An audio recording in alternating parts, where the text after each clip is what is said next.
I'm the last survivor of the Holocaust in our family. Behind the words, pictures, and artifacts in the museum are people whose stories of survival and hope come alive to inspire new generations of upstanders.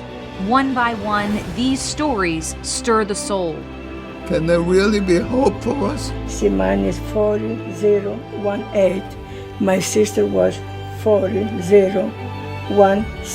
Holocaust survivors, their descendants, liberators, champions of justice, and courageous upstanders ask only this: hear my story, so that the lessons they teach will echo for generations. I will never meet someone else like my father. But there are many of us who, if we come together, can keep his voice alive. These stories will change you. They will move you to action, inspiring the best of humanity every day.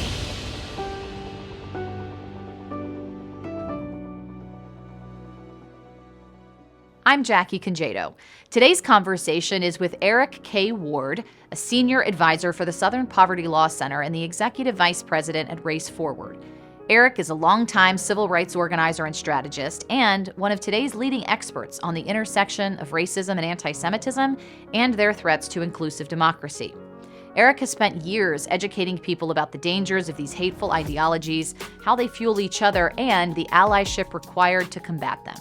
Joining me in hosting this conversation is Kevin Aldridge, opinion editor at the Cincinnati Enquirer, and my co-host on the Upstander Ripple Effect podcast. So it's so exciting to be here today with two of my friends who we've been hanging out for a while, sort of across the country. But first, we've got Kevin Aldridge, the opinion editor at the Cincinnati Enquirer, who is also co-host of the Holocaust and Humanities Center's new podcast, the Upstander Ripple Effect. Yes. And he's joining me today as we welcome our amazing guest, Eric Ward. It's great to see you both. Into this podcast studio space today to, talk about the state of the world, talk about, how we think about things in the perspective of history and where we are today, and to explore some, ideas about what does this look like moving forward. We think about the Black-Jewish relationship. We think about, the moment in our democracy and where we're headed, and what we can do to, come out stronger in the end. So, I was actually just talking about, how many questions did I write down for them? And I thought, this is a conversation with friends. I'm excited that the folks who are watching and listening get to be part of it. Yeah. And I just want to start by catching up and sort of catching folks who are listening and watching up on where the story started. So, yeah, it has. It's great to see you both, and it actually has been a while. It's hard to imagine. I think we three have not been in a room together since before the pandemic. Yeah. That's right. But it doesn't feel that way. It feels like I was just sitting with you all. And that was back a week ago. So that was the first time we sort of connected was after the march in Charlottesville. That's right. Wasn't it? In That's 2017. Right. Yeah. In 2017. And Kevin, you all were running a story at the Enquirer on the state of hate groups. Yes. In Southwest Ohio. That's right. Yep. So Eric, you're out in the Pacific Northwest, and That's actually right. in a minute want you to tell us a little bit more about what got you there, your background before then. Yeah. Mm-hmm. But at this moment, you're out in the Pacific Northwest. You're doing all kinds of organizing around anti-democratic movements and resisting these forces of white supremacy, white nationalism, anti-Semitism, racism. And Kevin, you're running the editorial pages, right, at Yes. the Enquirer? Yes. So pick up there and let's see where we intersect here. Okay. So, Eric, you're the guest. I'll talk. So we get. I think at that point I am firmly entrenched back into Western State Center, which is a social change organization based in Portland, Oregon. And it's funny, I don't even remember, Jackie, I don't know if, I think maybe you and Kevin had extended an invite for me to come out and actually have a conversation, right? Not a pitch, Nope. right? That was really important. Don't pitch to the journalist. Yeah. Don't come in with a political line or an ideological line. come in and help us kind of think about this moment. What does it mean for democracy? What does it mean for our community? And it was a profound conversation. The questions were very powerful. I think that evening there may have been a presentation at the Underground Museum. Yeah, and Freedom Center. It was, I think, sponsored by JCRC, the Underground Museum, and others. And it was, that night was profound. The hall was filled. There were so many questions. This was really, it's hard to believe, but this was just on the other side of the Unite the Right rally that took place in Charlottesville, Virginia. And that rally was really a wake-up call for Americans. For the first time, we saw neo-Nazis and others in their alt-right coalition taking to the streets in massive numbers, intimidating and harassing the Jewish community, targeting the local Jewish house of worship there, in such a state that the community had to remove items from the house of worship in order to keep them safe, their Torah out the back. A young Heather Heyer, who was a young civil rights activist, was killed by a neo-Nazi. And it was a real wake-up call. What was interesting was Cincinnati, or I like to say Cincy, right? There you go. Wasn't frozen by the moment. The leadership of Cincinnati wanted to figure out what did this mean for its community and how did it prepare to hold its community together in this time of tension. And so I was thankful to have come out. I think it actually even rejuvenated me, and it was an example for Western State Center, for those of us in the Pacific Northwest, that we had things to share from our own experiences, and that there were communities out there who were looking for that so that they could take on their own leadership. That was my first trip out. Yeah. And we were, before we were at the Underground Railroad Freedom Center, we were at the Inquirer, and we were doing some, just like you said, having a conversation with the journalism staff, because in the wake of this piece that ran, you know, it kind of illuminated, I think, for the newsroom that this is like a new day, and if these are issues we got to cover. And, you know, there's, having done this myself, you know, in a past life as a journalist, it's really hard to be an expert on everything. You're thrown to the wolves every day to cover whatever story. And so the depth of and the sensitivity around this issue of white nationalism and the way these different hatreds intersect is something that you wouldn't know unless you really had the resources to study it and understand it. And so we brought Eric in, and take me back to, like, you remember that moment? Yeah, no, I do remember that moment, in fact, and we'll probably get into this in a little bit later in our conversations in some other areas. But as you said, as journalists, you know, part of our job that we look at is, you know, how do we bring context, understanding, information to folks and help them really understand what it is that they're seeing. And so sort of in the wake of Charlottesville, the Inquirer wanted to take on this project of sort of looking at the status of hate groups in the region and kind of across the area. And in doing some of that reporting, it was illuminated to us that some of our knowledge and sensitivities weren't quite where they needed to be. And that's actually how, you know, you and I kind of first became introduced. I think that was one of my first conversations with you. And I remember I just remember the approach that you met me with was so refreshing. It was just like, we got to learn, and we're all here to learn. Absolutely. It was so different than I think what other journalists had been asking at the time. Everyone wanted to kind of know the days of our lives of the white nationalist movement, right? I joke a little bit, and we'll get to that, right? I hope folks who are listening and watching right now understand, like, that wasn't the most important piece. The encyclopedia of what the white nationalist movement is, or the alt-right. What was more important, I thought, from that conversation, what it sparked for me, was a recognition that there were other people who were taking seriously what do we do, right? Not allowing these hate groups to kind of drive the narrative or drive the process of how a community comes together. And that's what I really felt walking into that space that day. These were journalists who wanted to inform their community. They weren't there to be like, explain to me who's dating who or this. It was, how do we help our community understand phenomena so that they aren't divided, so that they aren't pitted against one another. And that was, to me, the process of responding to the moment was just very unique.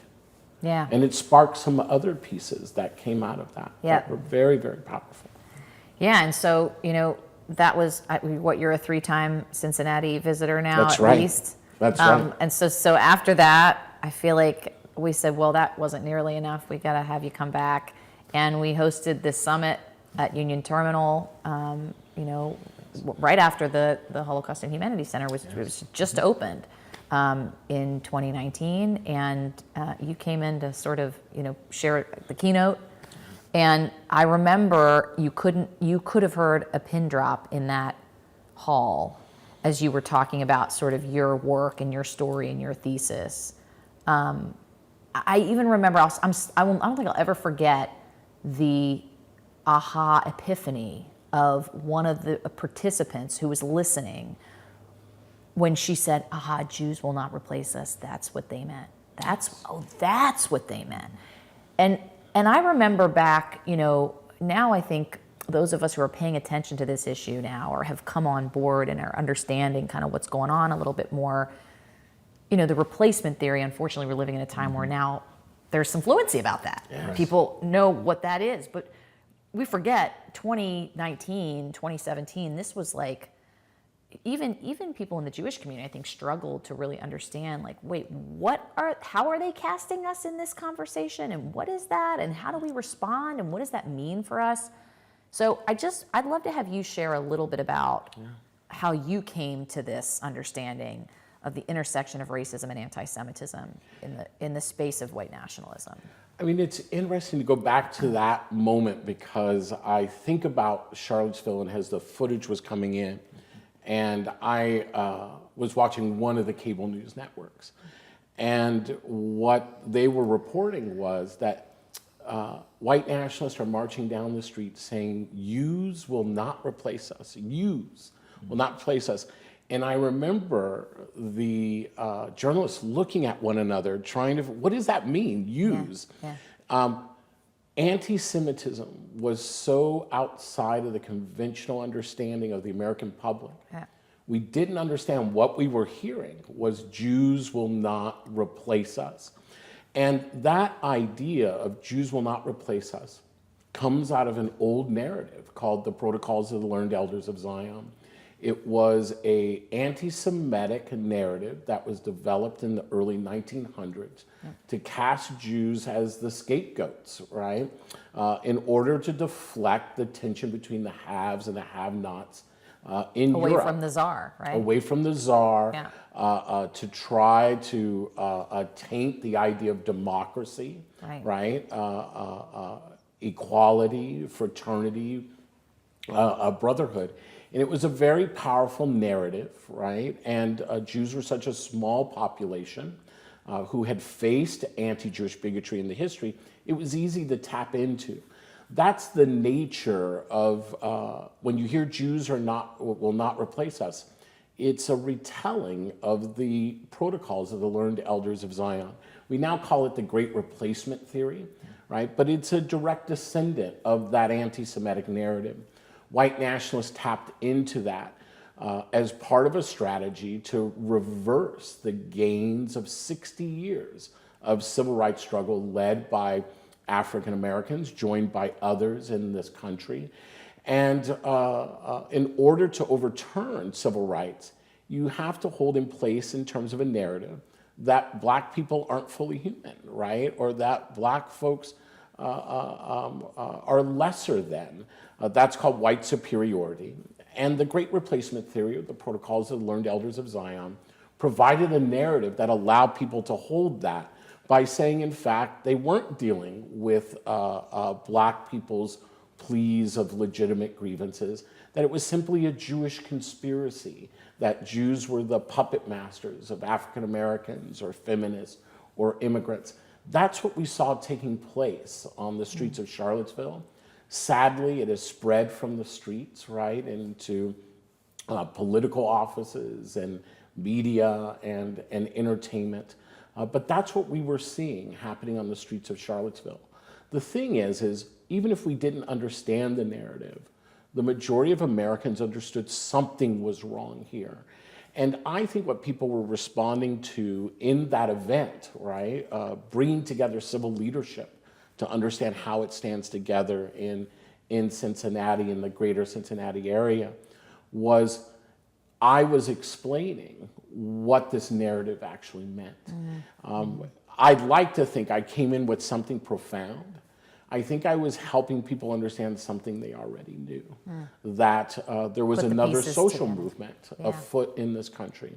And it wasn't grounded in inclusion, it was grounded in exclusion and sought to roll back the gains of the African American civil rights struggle. Yeah. And that's what it's been up to ever since. Yeah, so let's talk a little bit. And you know, I'm remembering, Kevin, you were a part of that day, that summit as well, and you've kind of like had your own journey within this conversation. Sure. And sort of understanding some of this. And I think about it as we sort of had the luxury of not having to really understand that narrative, right? As a Jewish community, for those of us who, whatever term you want to use, are white presenting or have access to whiteness or, for all intents and purposes, walk around the world as a white person, I think it's something that, we don't want to be proximate every day to the things that make us different when they cause us risk. And so that's kind of at the very core, right, of some of the rift in the Black-Jewish relationship, right? Because Jews have an identity that has been othered for thousands of years based on some of these conspiracies and ideas. And in different contexts throughout time, that's meant more or less, right? Based on how they've presented, based on the social orders at the time. And so it hasn't always been resulted in exclusion, resulted in persecution for Jews. And I think, you look at the latter part of this past century for Jews in America, this has been the heyday of Jewish life all around the world, really, for thousands of years. Really the exception to the rule when you think about what the history of persecution against Jews has been like. But here we are as a community waking up to the idea that there's a whole host of people out there who don't think that actually we're white, who are engaged in these age-old tropes to try and undermine safety and security. And meanwhile, you have a perspective from communities of color who are like, and we've been here all along, this isn't something that we can come in and out of. This isn't something we take on and off, or, how do you know someone's Jewish? Well, I walk in and it's clear and present. So I don't know, speak a little bit to that, Kevin, and how you've been on this journey and what kind of where your thoughts are now. Yeah, I think to some degree that's what sort of complicates the nature of the relationship between two groups that you would think have somewhat similar histories as it relates to oppression and persecution. But I think the Black experience here in America is even within the similarities, there's very much a difference. I believe it was James Baldwin who said that, even though, the Jewish people had undergone persecution, they were able to get out of that and they were rescued and able to come into America in a way that, Black people were still here trapped and dealing with the oppression, and Jewish people were able to escalate in society in a way that black people weren't. Now, some of that escalation allowed, Jewish people in this country to aid in the civil rights movement, to rent to black tenants when nobody else would rent to them. And there's a whole other set of circumstances and relationships that come from those types of dealings. And so when I first heard Eric's theory, it was difficult, I think, and it is difficult for a lot of African Americans to kind of absorb and take in, initially, because we tend to look at white supremacy through a lens of black and whiteness. Yeah. And this notion that at the root of that is anti-Semitism, this concept which many black people, just quite frankly, many people in general, I think, are just like not familiar with.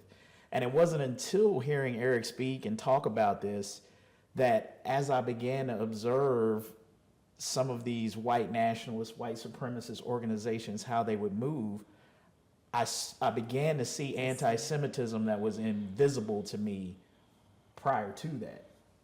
And so what he was saying started to make a little bit more sense to me in terms of, well, there actually is a mixture here, because now that I'm just not solely looking through this as the lens of a black person, I can kind of see things a little bit more broadly now and kind of understand a little bit more of the interconnections of what's going on and how the theory that Eric talks about works.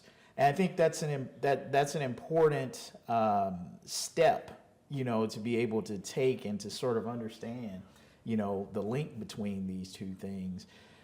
If we're going to have greater allyship between our two communities, and sort of, kind of understand that while we've had similar experiences, there's enough differences that we kind of have to respect and sort of understand how we need to talk through those things, but also understand where the connections that are there between those who would like to do both of us in, how we can work together and not let these other things interfere with our ability to get at who the real enemy is. Yeah. So I want to piggyback on that, because something sort of popped up for me as you were talking about, what you see and what you're sort of, it has a lot to do with the way extremism functions, which is to sow division, right? And in moments where you are acting on impulse because how can I think about anything other than the racism that's right in front of my face, that's threatening my life? Sure. Or is there is risk of that threat every day in many interactions. And I think about that moment, what's come since then, right? The killing of George Floyd and sort of this reawakening of the civil rights conversation in our world, in our country, in cities all over this country, and this moment of real scarcity and threat, right, for the Black community, and then meanwhile, I'm thinking about this like seismic event that happened for the Jewish community on October 7th. And what we do as human beings in the wake of those moments is we have a tendency to retreat, right? So what happens when things like October 7th, I'm seeing threats to Jews. That's what I'm seeing. That's what's on my radar. It has to be for my survival, for my safety. In the wake of George Floyd, what are you seeing? You're seeing threats to people of color. So it requires intentionality. Absolutely, yeah. To say, actually, we're all in this together. And if I don't look past the way I'm hardwired to think about this, and I don't lean in to actually the agendas that the forces that want to sow division and how they're moving on the chessboard. Yeah, that's a perfect segue to what I was thinking, is that, and it came out of our conversation from our story on these hate groups, these white nationalist groups, is we have a tendency to think of them as uneducated, unintelligent rubes, and to some degree that was what the Jewish community was telling us. Hey, these these folks are serious. Like you can't make light of them as if they're not, as if they're jokes, as if they're not serious. And it is, we have a tendency to think of them that way, but in reality, they're playing chess, not checkers. Right. And I think that's the way that we have to begin to think more deeply. Of course, when things happen to us and impact our communities, there's going to be, emotional reactions, and we're going to feel certain ways. But I think we have to evolve and develop ourselves to the point where we can feel that while at the same time thinking deeply and saying to ourselves, hey, what's really going on? Is it really as simple as, what we like to condense things down to? We know on an intellectual level it never is. It's never as simple or as black and white as we always want to paint things. And I think that as we are dealing with these situations and the emotion which activates us, we also have to activate that part of ourselves, that deep thinking part of ourselves that says we've got to pull back for a minute and try to see the larger picture within the moment. And I think that's what we're and the opportunity. I mean, there has been some real, I think, incredible allyship that's come out of the last a little less than a decade or recently, in terms of shared experiences and this kind of reemergence of, the idea that that there are reasons to be in coalition together. There are reasons to be in relationship with each other. And there have been some really hard moments. Yes. There have been some really hard moments. And so while I am a glass half full person, I'm certainly not naive, and I wonder if we can just talk about some of those. I'm thinking about the article, the New York Times piece that ran recently, and before we even talk about that, October 7th happens, right? And in the Jewish community, this is the deadliest day for Jews since the Holocaust. This is really, I think, an existential, evidence of an existential threat against the Jewish people. Half of the Jews in the world live in Israel, right? And so the idea that there is an existential threat to Israel is an existential threat to half of the Jewish population. When we think about that, actually, I think it's important to point out, the losses during the Holocaust, and we talk about the percentages of European Jewry that was erased in the Holocaust. Well, 1 in every 2 Jews lives in Israel. So when we think of, it's easy to say that's a conflict that's over there, and it's there's politics associated with it, but the reality is that we're talking about the lives of half of the world's Jewry in the state of Israel. So coming out of that, there's this deep trauma, pain, these feelings of, I don't even know that I have words for the feelings, right, in the wake of October 7th. And, we kind of come out of that moment looking around thinking, okay, where are our friends to understand this pain? And to at least have the space to see us absorb it, or stand there and hold our hand and absorb it with us. And in some cases, I don't want to paint with broad brushes. I'll never forget you calling me. Mm-hmm. And I know that there were these conversations happening, and they didn't necessarily make the headlines, but right. These conversations were happening because there's work that has been done and relationships that we're holding. But publicly, what was happening was a very different story. And what we continue to see happening in terms of these, rallies and this movement, that I think at the end of the day is mainly, in terms of the numbers of people, folks who desperately and deeply believe in human rights, yes. In liberation, in seeking an end to oppressive forces and ideas generally. But what they're saying and the movement has a different agenda, right? And a different flavor, and lands very differently for the Jewish community. And there's this interesting intersection, right, around identity that happens in that space. So I'd love to hear you speak, Eric, a little bit about what your life has been like since October 7th, being in this work at the intersection of Black and Jewish communities, the intersection of racism and anti-Semitism, watching a deeply painful tear is what it's felt like on my end watching it. What has that been like? I mean, not only painful, but I would argue dangerous, right? Yeah, and yeah. we should unpack this. I think before I unpack it, I almost want to take a step back and just say, one of the things that I think of George Floyd, or I think of other moments of Black horror in America. Yeah.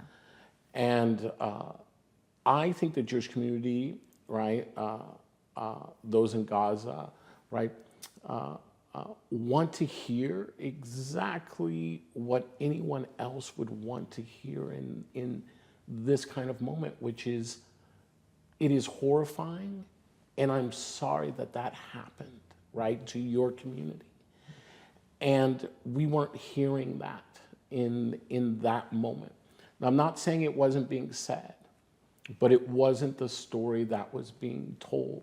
Yeah. The story that was being told was not one of understanding the deep loss, the triggering horror, right, that meant for the Jewish community. What was being told was a different narrative, and I think that was quite a loss in that moment. That's what folks wanted to hear. That's what they deserved to hear, and it's what they needed to hear in that moment. And it was not a message that was given. It's not surprising in that moment then that people would turn inward into silo. You're not hearing from your friends and colleagues and allies the thing that is most important, right? That the idea of the fundamental right to exist. Yeah, and yeah. That's a deep and painful place and an isolating place to be. We know that in smaller scales. I know what it was like to walk through the world after the killing of George Floyd and not know what folks might say, or if they would show up, or how they would show up. And so I think it's important to hold. That was a deeply painful moment in U.S. social change and in the American public. To understand October 7th and its ramifications in the United States, we almost have to start with a premise, right? I'm not going to ask folks to automatically accept this premise, but to just kind of wrestle with it in curiosity. It is a premise that white nationalists neither create anti-Semitism or Islamophobia, right, or anti-Arab racism, nor do they bring it into our communities. They merely tap into the unconscious bias that already exists, meaning we walk around with those biases. Now, that doesn't make us a Louis Farrakhan or a David Duke, right? It just means we walk around with biases as human beings. And in moments of stress and high emotion, we tend to fall back into those biases without even knowing it, right? Wow. And I think that was a moment, October 7th, for the tragedy, and then the horror of what we understood would come, right, from that horror.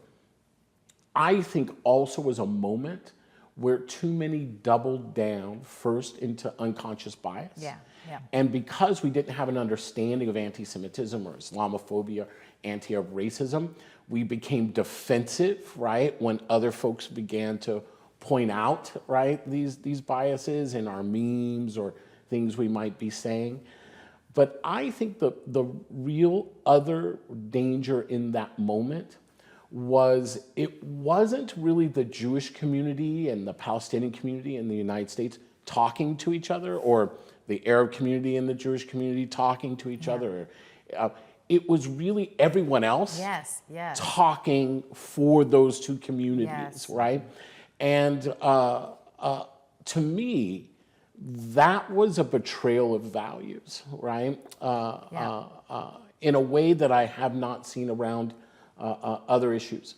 The third that I think made this moment very challenging is that we're talking about a nationalist conflict, right? That is, and the only way I could almost liken it to is the conflict in Northern Ireland, right, that lasted for generations, right? And the way that it was framed here in the United States, it was romanticized in one way, right? Folks didn't understand the nuances and the complexities of a nationalist conflict versus anti-Catholicism or anti-Protestantism. It was all just simplified and mushed together, right? And in that effort to simplify what was happening, we lost the ability to actually be good allies towards resolution and solution, which is what the majority of people want, right? And I think in that moment, it's not surprising to me that the Jewish community felt isolated. It's not surprising to me that the Palestinian community feels isolated. It's almost as if we took a conflict that was impacting communities here directly, that was happening in Israel and Gaza, and we projected all of our own emotions on top of a conflict, not understanding that that carried real consequences for people's lives or families and colleagues and friends that they needed. So that was one piece. The other piece is that it served to fracture a very nascent coalition that had formed to try to respond to the attacks on democracy and those 65 years of Black civil rights gains in this country. And in that kind of high emotional state, I will be quite honest, I'm not sure that coalition can be placed back together in a moment where it is most needed here, right? If we were to be good allies outside the United States, we must have a democracy to be a good ally in. And one of the losses of this moment is that the coalition may be so fractured that it is not able to defend democracy right here at home. The long-term impacts of October 7th, the loss of lives, right? But the fracturing of that coalition may be felt for generations to come. No, I was just going to say that's just a that's troubling to even think about Conceive. that. Yeah, it really is. Yeah, the stakes are high. Stakes are very high. The stakes are high. I think also, I love what you point out about, the way, actors adopt anti-Semitic ideology or racist ideology, right? It's not, they don't create it, but they adopt it. And they can only adopt it because it exists. And it works. And it works. That's right. And this explains why we have folks on the fringe right talking about how Jews will not replace us, and at the same time, we have calls of kill the Jews or death to Israel. I could certainly cite more nuanced versions of that rhetoric today, who otherwise would call themselves peace-loving, progressive, human rights activists, right? And so, empirically, unfortunately, I think what both sides need to reckon with, and I'm not talking about the people who are legitimately hateful, but I'm talking about the folks who are actually engaging in the dog whistles and perpetuating the rhetoric and creating a tone where actual violence is just one small step away. Yes. And we've seen that. We've seen that in this country. Is that you might not be an anti-Semite. You might not be a racist. But if you're trafficking in it, you're part of the problem. You're part of the problem. And you have a responsibility. So I wish that people would, and I think we're all trying right now to be really conscious of the language that we use, of how because to your point, the coalition is fragile, if at all, at this point. And I think we got to be really careful about how we use language and how we create space for people to be heard, how we let folks speak and hear. Along those lines, I wanted to ask you, Eric, about something that I've been reading a lot about, which is this, there's this conversation on the left happening from from what I've been hearing and reading about it, I don't know that it's happening so much in Cincinnati, but I'm hearing about it in other places, that basically the definition of anti-Semitism that includes acts and rhetoric that are anti-Zionist, right? So this is not critique of Israel. This is the assertion that Israel as a nation state is illegitimate, that it's somehow evil, demonic, that it is wrapped up in all the stereotypes that we've had about Jews for centuries, right? That those ideas, that rhetoric, action based on that is anti-Semitic, right? Or traffics in anti-Semitism.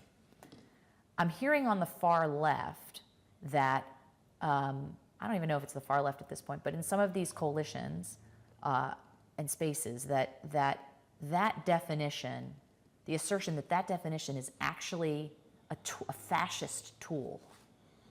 Yeah. Have you heard this, and what do you make of it? Yeah. So explain sort of what's meant by that. Yeah. I don't know if you've heard this, Kevin, but it's a really So I have interesting. some references to I'll almost try to explain it, and if it doesn't make sense, I hope folks who are listening and watching this, it's okay that it doesn't make sense. It's not clear to me that it makes sense. Right, well, that's what I'm saying. Right? I'm questioning. But I really think there's real problems with this. So the argument is that the language that is being used in some of the definitions of anti-Semitism, right, that point to the anti-Semitic notions within some anti-Zionist critiques, right? Yep. Is being used to shut down the conversations. And so it's being used, being deployed as a weapon. And because some folks are arguing, I think incorrectly, and I think not useful, and I actually think it causes harm, that somehow Zionism is a fascism. Right? That this is just an extension of a fascist tool. Now, folks are gonna have to rewind that whole part I just did like 5 times to try to absorb it. It's worth absorbing. What I think the danger there is what's underlying that for me are 2 things. One is this idea of absolutism, right? That Zionism is either all good or all bad. The problem with that is it's being held to a standard that we don't hold other ideologies to. Other for nationalist the most movements. Or other nationalist movements. Again, there's something underlying that I think is an unconscious bias. 2, Also, not to interrupt you, but I'm going to interrupt you. The idea that let's defer.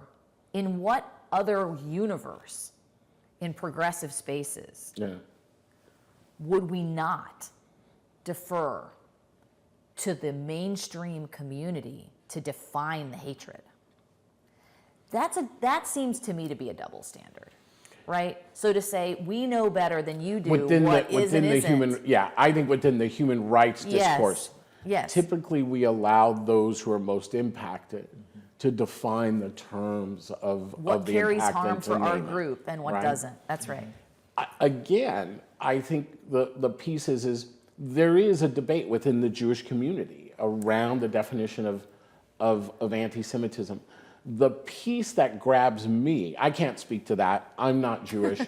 I'm not getting in that debate in the same way that I'm unlikely to step into a debate around the definition of feminism or sexism. I'm going to pay attention.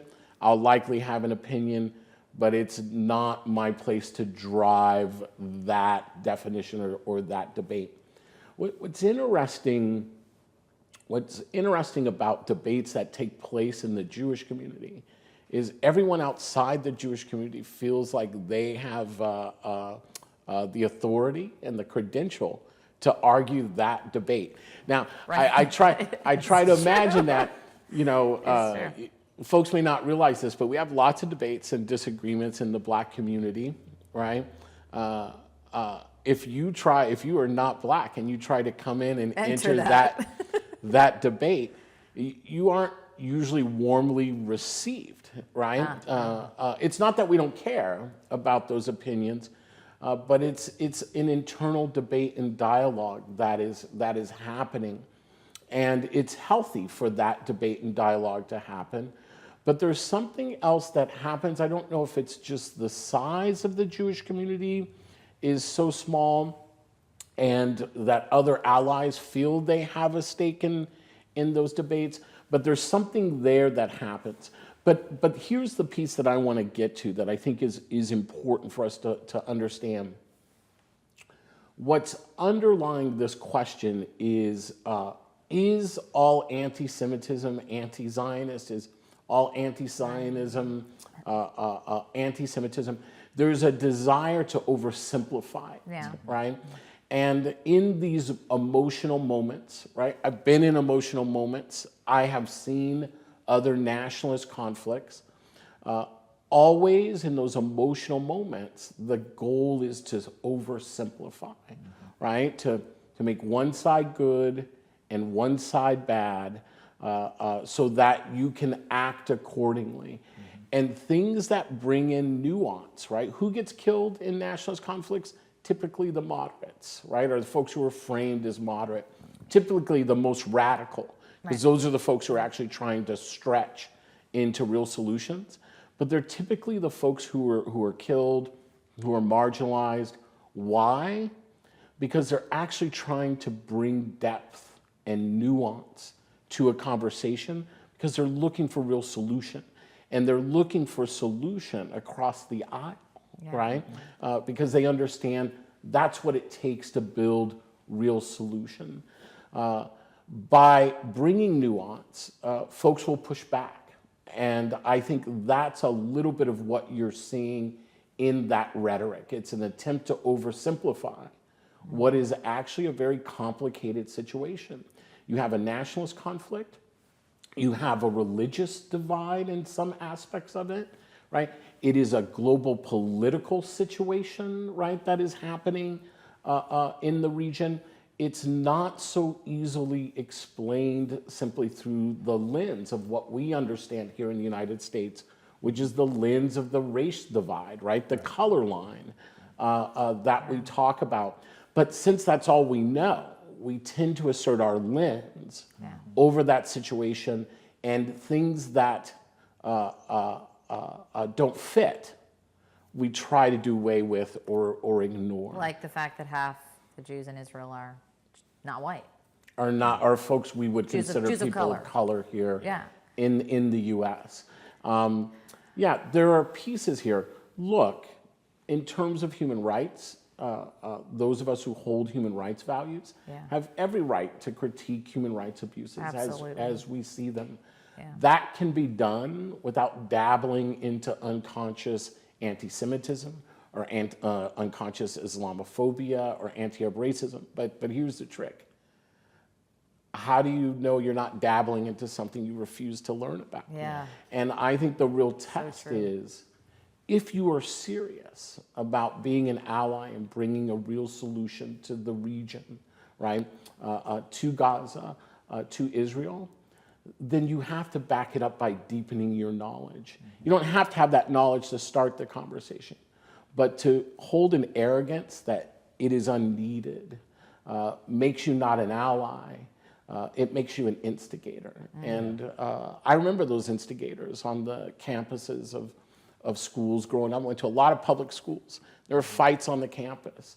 And I always remember those folks who kind of circled, right, the combatants and kind of egged them on, even if the combatants didn't really want to fight, even if they wanted to figure out a way, right? That circle kept folks fighting because they found their entertainment, right? They found their thrill, right, in that violence, in that confrontation.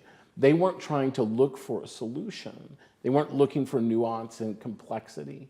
And that's the biggest danger right now with the conflict happening there, with the results of October 7th in this country, We have a lot of instigators, not a lot of solution makers. Yeah, that's great insight. I mean, as someone who, we talk about this all the time. I'm big on dialogue, but then you've also got to know how to have the dialogue. Yes. And nuance is definitely something that's lost. I think I wrote a piece last year talking about this notion of absolutism, that this surety that we have, that we're so right on a particular issue without even having all of the knowledge. I mean, I think the kind of people you're talking about are the same people who will comment on a Inquirer story without having even read anything beyond the headline. It's like, how can you venture an opinion and you don't even have sort of like a knowledge base? And I kind of feel like on these issues, there are a lot of people who are commenting and who are weighing in who have not spent the time to educate themselves, to really learn and immerse themselves and hear of the experiences. And that's very dangerous. I mean, I always say you can have an opinion about everything. It doesn't mean it's a good one, and it doesn't mean it's an informed one. That's right. And we've got to get past the point where it's sort of fashionable or in vogue to always have something to say. I think to your point, sometimes, as you said, the best thing to say is like, hey, I'm just sorry this happened to you, but I don't have enough knowledge or information to be able to speak intelligently about who's right or who's wrong in this situation. I'm absorbing information. Please forgive me until I'm, able to come to some kind of resolution. And I think it is entirely possible that some of the silence that we heard right in the aftermath of October 7th was that kind of silence. Yes. It was, I just don't know what to say. Yes. I don't know enough about, I don't want to say the wrong, I am learning, I'm listening, and I'm not speaking right now. The way that was heard by the Jewish community is, of course, a different story. But that leads me to this other piece, and then we're going to get to like some happy things at the end here. Yeah. Which There are, but this is so important. It's so important. And we probably got it wrong. We probably, 80% sure. of the folks who heard this, regardless of what opinion they hold, probably feel like we said something wrong. But the problem is there's no space to have these conversations. How are we supposed to get better in our understanding when there is no space to kind of try to wrestle through something that is super complex? I've been to Palestine, I've been to Israel, right? Both places several times. And the one thing I know as an American, now, I try to say I'm not an exceptionalist. I love, don't get me wrong, I love my country. And not because I think it's exceptional. As in that America is American exceptional place, right? Yeah, right. We have all the answers, and all. That's not it. I just think there are things here that I grew up with that I just have learned to love, right? And but there's a little exceptionalism, I remember like sauntering over there once and sitting and listening to people, and I heard a lot of different perspectives. A lot of different people's made time to speak to us and to show us their lives.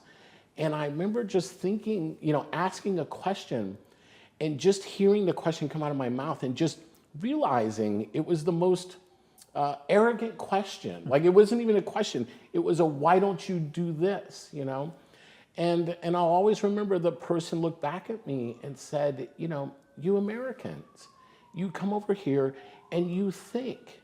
We've never considered any of these questions, that we don't wrestle with these questions like they've never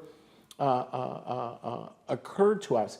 And so the reason this conversation and conversations like this are so important is that we have to understand there is so much we don't know. Now, there are things we do know. We should speak out to that, right? Yeah. People have the right to live free from worship, free from fear, right? Mm-hmm. People have the right to worship. They have the right to live, work, love. Those are things we can hold. But understanding the solution takes a different level of engagement. And denying bias, right? Denying the fear that these communities hold, right? Doesn't help us get to those places. And so I really hope, I know it's a heavy conversation. I'm going to say, I know we didn't get it right, but it's an important conversation to keep having over and over again. It's not happening enough, and it's not happening in a sharpened kind of way. If I can, Yeah. let me ask you, Eric, because one of the things that I think about is trauma and the impact of trauma on our ability to be able to have the types of conversations and create the kind of spaces. Because I think a lot of times when you do come into these conversations, everybody's coming into it with their trauma. If you're an African American, you're coming into this conversation with the trauma of your experience here in the United States. If you're a Jewish person, you're coming to this conversation with the trauma of of the Holocaust and experiences that you've had, and October 7th, and all of these things that reignite us. And so if you're an Arab American or a Palestinian, you're dealing with the trauma that's related to your experience. And we're all bringing this trauma to the table to try to have a conversation. And we're putting our blood on the table as we're trying to talk about everybody else's suffering. That's right. Kind of tell me how do you think, tell me your thoughts in terms of how that plays into this whole. It's very real. I think to not acknowledge the history of anti-Semitism and its impact, for us to pretend like it was nothing, right? As an African American, it has to I have to get to a point where it feels the same as when someone denies the impact of the Middle Passage, right? And generations, right, of intentional system called chattel slavery, and the impact. When people deny the impact of that, right, it hurts, right? It stings in a different way. It not only because it's painful, but it makes you fearful, right? Yeah. And so I think that's right? That the traumas, our histories influence us. And if we are serious about building, right, community with one another, we have to be aware that those things really matter, right? Look, one of the things I know about myself is, I have serious critiques of policing, right? I was involved and a champion of Black Lives Matters, right? The need to take another look at the policing system in this country. And I have serious critiques. Some of that is from personal experience. Some of that is from historical experience. When I sit down with a police officer, when I see a police officer, right, the immediate thing, like I can feel it, right? My adrenaline rushes upon first sighting. But I also understand, right, that sitting in that kind of reaction isn't the solution, right? At the end of the day, if I'm serious about what I'm talking about, that means also engaging law enforcement. Yeah. That means sitting with law enforcement. So I have to be willing to work through that. And I gotta tell you, right, there are some law enforcement officers who understand that, right? And the way that they approach me is in a very different way, right? Because they are serious about finding real solutions, right, to that system that results in a disproportionate death and harm to the Black community. It's about being intentional leaders, I think, in that moment. And an intentional leadership means understanding the historic traumas that communities have experienced and not being so cold about it, or not comparing it, or not trying to compare it as a hierarchy, right? And until we get there, there's no reason the Jewish community should feel safe or trusting of the rest of the world. We stood by, right, as over a third of that community was killed, like less than 2 generations ago in Europe. It wasn't just the Nazis, right? The entire world stood by. Has that happened? And that was on the legs of generations of other atrocities. That's right. Mistrust? Absolutely, right, mistrust, until we provide things that look different. That's a natural reaction by a community. And until we own that as leaders, we aren't really the solution-oriented leaders that we're trying to be. So that leads me to thinking about this article before we move into Yes. some more, sort of where do we go from here, and leave people with a little bit of hope at the end of this conversation. Yes. Which is important these days. There were some pieces in that article. I'm talking about a New York Times article that ran a while ago, describing sort of the state of the Black-Jewish relationship post October 7, and the potential. Where do we go from here? What does it look like? And I'm haunted, actually, by some of the perspectives that were shared. And I know I have to believe that, so context for people who haven't read it, there's a number of interviews, as we were saying, I don't think nearly enough interviews, but there's an interview with a Jewish civil rights organizer, activist, who really is deeply aligned and in that coalition for Palestinian rights, right? And is at the marches and is sort of we were talking about trauma, and the future of these two traumatized communities, and the potential for what the potential of that relationship is.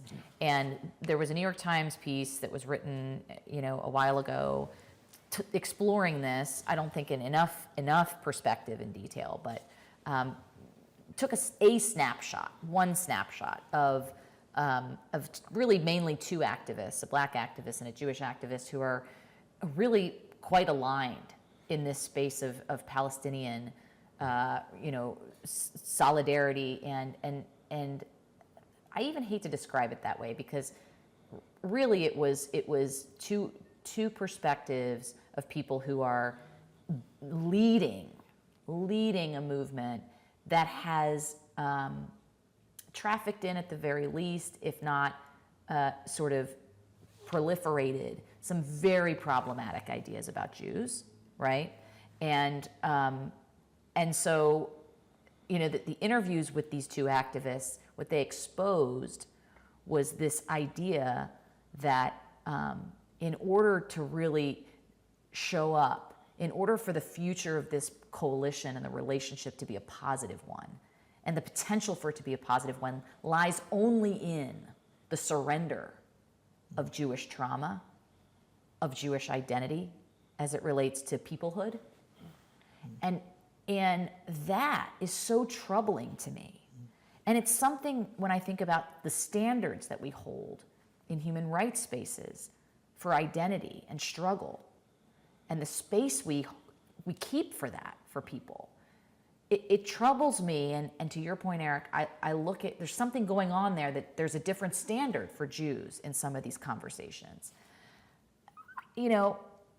Those things are happening. And I think, to your point, we were talking earlier, they're not the only things happening. They're not the only things happening, but they're happening. What does that mean for how we move forward? And what does that mean for how we move forward? So, not to critique the New York Times, but it was an unfortunate article, and not because the article was bad, right? Yeah, whether I agree with it or not, and I thought it also had an assimilationist argument to it, right? Yeah. That Jews needed to assimilate into yes. And leave behind, and that set off alarm bells for me. But the real problem with that was that it was the sole article that the New York Times chose to put forward as being kind of the Black-Jewish relationship. What we were seeing there was one Black-Jewish relationship and the parameters of that relationship. And put in that context, it was interesting, right? It was made me think, it made me disagree, right? But it made me look at it. It would have been better if the New York Times had done 5 or 6 different, there are lots of different Black and Jewish relationships. What it did is it kind of quadrupled down, like I used quadruple. It quadrupled down on kind of the myths of Black-Jewish relationships. And it's one big stereotype that typically non-Jews and non-Blacks like to tell, like they like to drag it out, They love Black Jewish conflict, right? Look, blacks and Jews aren't getting along. That means our unchecked unconscious biases aren't so bad. You know, it's that kind of thing. And I thought it was unfortunate because the truth is there are many different types of Black-Jewish relationships, right? There was the 1960s Civil Rights Black-Jewish Coalition, not the entire Black-Jewish community, by the way. Those were specific leaders who had found their way together, who found things that bound them together, both in history, culture, and aspirations for their communities and for this country. And we see other kinds of collaborations. We see it in the world of hip hop, right? We saw it in jazz. We probably still see it in jazz. We see it in sports. We see it in science, right? We see these kinds of collaborations pop up, and we don't tell those stories because we don't actually have the mediums to tell those stories in a broad way. So they get told about us and about our relationships, and they're usually filled with tropes and stereotypes and caricatures that aren't very accurate. Look, I'm not going to representative, or they portray them as representing all aspects of our very diverse communities. So I thought it was a really lost opportunity by the New York Times. Look, I come out of a music subculture. Moment Magazine just did this phenomenal kind of profile of kind of my music subculture, right? I come out of the punk scene. It's a great piece. And it's an amazing look at my life, and it's interesting for me not to be telling it. I felt like I had just sat in a room with. Did you read it? I have not gotten through the yes. Yeah, we won't bore you with it. I felt like I just sat in a room with you though. After it was I read very. It was so lifelike. That writer did a phenomenal job of kind of putting together. How did Eric start to talk about anti-Semitism? Where did this come from? And there's a short documentary called. It's not out yet, so folks shouldn't look for it. Called "We've Been Here Before," which is actually another look and. It's a story about how blacks and Jews and non-blacks and non-Jews in my particular part of the punk subculture actually ended up fighting anti-Semitism. We didn't know we were fighting anti-Semitism. Our music scene was being attacked by white power skinheads supported by these neo-Nazi organizations. We didn't understand. We just knew we loved our music and we loved each other. And we wanted our subculture, and we wanted to be kind of left alone. We didn't understand. We didn't understand the protocols of the learned elders of Zion, and so it's interesting. I come out of a music culture that was probably one of the first groupings outside the Jewish community to take on anti-Semitism, and we didn't even know. But within that story is a story of Black-Jewish relationships within that punk scene that are very close and very affectionate. So my whole take on that piece is, I did worry about the whole assimilationist argument. We all have to have skin in the game to be in effective coalition with one another, to be in community. And that's not just blacks and Jews, that's white folks, that's immigrants, that's Latinos. Everyone has the right to bring their identity and their histories to the table. We are smart enough in the United States to manage that. Okay, I know that sounds exceptionalist, right? But we really are. Are we? Right? I hope we are. We really are. We are. We have that kind of creativity. I see it each and every day in little ways. It then gets politicized, right, in these weird ways to kind of tear us apart. And because we don't deal with unconscious bias, we're vulnerable to being manipulated. But here's my piece. The real question is, what kind of Black-Jewish relationships do we want to build today, right? And it's not going to be all of our communities supporting those relationships, but it doesn't mean that it shouldn't be done, because the truth is we're dealing with two communities who have a deep generational history of trauma, right? And having to survive and deal with oppression. It should not, it may shock folks to understand that the whole concept of white supremacy, so if you're listening to this and you're a racial justice activist, you should understand, right? White supremacy is first formulated as a system of bigotry against the Jewish community, right? White supremacy 101 targets the Jewish community in the Iberian Peninsula. It then comes to the Americas. And because white supremacy 2.0 built on the basis of anti-blackness. The truth is if we're serious about a society where everyone, right, including those 74-year-old white male living in rural Iowa, right, he also has the right to dignity and to live, love, worship, and work. The truth is that we have to untwine both anti-black racism and anti-Semitism to get there. And it won't be everyone who wants to do it. And so we have to find ways. And it's not just political, right? It's through volunteerism. It's how we show up in our communities. We have to be intentional about it if we want to begin to tell our own stories. Wow. That's great stuff. Yeah. All right, so let's leave people with a little hope. I think that was hopeful. That was. There's a future we have to write, and no time like the present to do it, because we're steamrolling right along here towards what can feel like a little bit of a cliff. I think regardless of what side of the politics you're on, and in America, it's everyone thinks that whatever happens on both sides, it's going to be catastrophic. Yeah.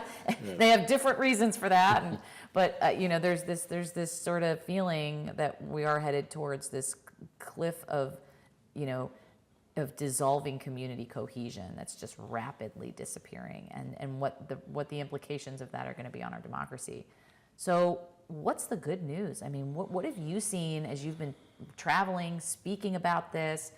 What gives you hope that we got a fighting chance here? Cincinnati gives me hope. I love that answer. I didn't pay you to say that. You did not pay me to say that. Look, Cincinnati gives me hope because I think Cincinnati is another model, right, of how we might try to do this. And that piece gives me hope, right? Another piece that gives me hope is watching the Jewish community debate more internally rather than externally, right? So not allowing itself to be manipulated by folks who have other interests, right? And really having, which I stay out of, but having really substantial debates and arguments.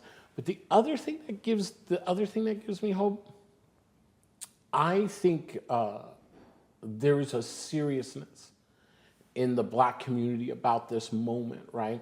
I often tell folks, the Black community isn't thinking, it's not that we don't care, it's not that we're unaware of what's happening in the world. It is a very pragmatic understanding, right? That if we don't get a handle on defending democracy here, there's not much we're going to be able to do anywhere. And I'm seeing a new both generation and a regeneration of older generation of Black civic leaders and civil rights leaders who are just entering the space with a different kind of seriousness that is about continuing the Black liberation project, which is civil rights for all, but also doing so from a universal perspective. This idea that everyone does have a place at the table, that's what it means, right? And to me, that parallels also Jewish tradition. The idea that safety ultimately comes, right, when everyone has safety. That's right. And we're seeing that in the Black community in a really kind of significant, serious way. And it gives me hope that both communities seem to be reorienting themselves to that message at the same time. The last time that happened, right, this entire country changed, right? And in terms of its aspiration. And this time, if it happens again, I really think it's going to usher in a new era of community that that will open the door to possibilities. I'm actually very excited. This is a hard moment to be in, but I'm excited about leadership and models. So Cincinnati, your work I've seen replicated now and discussed in other communities around the country, right, from that meeting so many years ago. And I think you all should keep pushing ahead. Be a model for what it could look like. And if we can get it right in Cincinnati, maybe other folks have a chance. That's the plan, creating a community of upstanders, Absolutely. right? Yeah. Absolutely. And I mean, we couldn't have really two more outstanding upstanders. And certainly, you know, Eric, just our gratitude to you for all you're doing. Absolutely. To stand up every day. Stand And up. It's not always about being the loudest or the one with the first thing to say. It's about doing the right thing. And it's just a pleasure to know you in this moment. It gives me great hope. So thank you. Absolutely. Always a pleasure. To make sure you don't miss an episode, subscribe to our channel on YouTube. Let us know your thoughts on this episode. Our email is in the show notes. You can also connect with us on Instagram and TikTok at Holocaust and Humanity, and X and Facebook at CincyHHC. Hear My Story is a production of the Nancy and David Wolf Holocaust and Humanity Center. The center's mission is to ensure that the lessons of the Holocaust inspire action today. This series is part of the Cynthia and Harold Gutman Family Center for Storytelling and is generously supported by Margaret and Michael Valentine. Visit us in person at Historic Union Terminal in Cincinnati, Ohio, or online at holocaustandhumanity.org. Executive producers are David Wise and Jackie Congedo. Managing producer is Ann Thompson. Consulting producer is Joyce Kamen. Technical producer is Ron Thomas, and technical director is Ethan Spagna. Editing by Tom Maynor. Select music is by Kik Lee. Thanks to artist Erin Robinson for the use of her images. Recorded at Technical Consulting Partners Studios in Cincinnati, Ohio.